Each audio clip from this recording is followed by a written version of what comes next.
अक्षय तृतीया हा हिंदू धर्मातील खूप शुभ आणि पवित्र दिवस मानला जातो. अक्षय म्हणजे कधी न संपणारे, म्हणजेच या दिवशी केलेले चांगले कर्म, दान, पूजा यांचे फळ कायम टिकून राहते.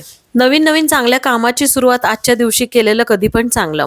अक्षय म्हणजे वाढतच राहतं, म्हणून आज कुठली नवीन सुरुवात करायला काहीच हरकत नाहीये. विशेषतः विष्णूची आणि लक्ष्मीची पूजा या दिवशी केली जाते आणि घरात गोडधोड असा नैवेद्य दाखवला जातो.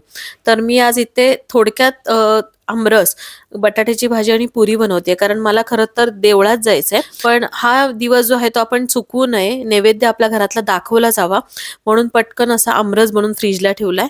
पुरीचं घट्ट असं मस्त गव्हाचं पीठ ते मळून ठेवलेलं आहे आणि बटाटा भाजी जी आहे ते थोडीशी तिखट बनवली. लसणाचा वापर कमी करायचा, आलं लसूण मिरचीची जे वाटण असतं ते वापरायचं. मस्त अशी भाजी आपली पटकन तयार होते. तर थोडक्यात मी हा नैवेद्य इथं घरामध्ये दाखवतेय.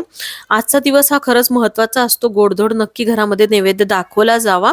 आणि या ठिकाणी तुम्हाला प्रत्येक रेसिपी सेपरेट अशी डिटेलमध्ये हवी असेल तर त्याच्या लिंक मी खाली देतेय.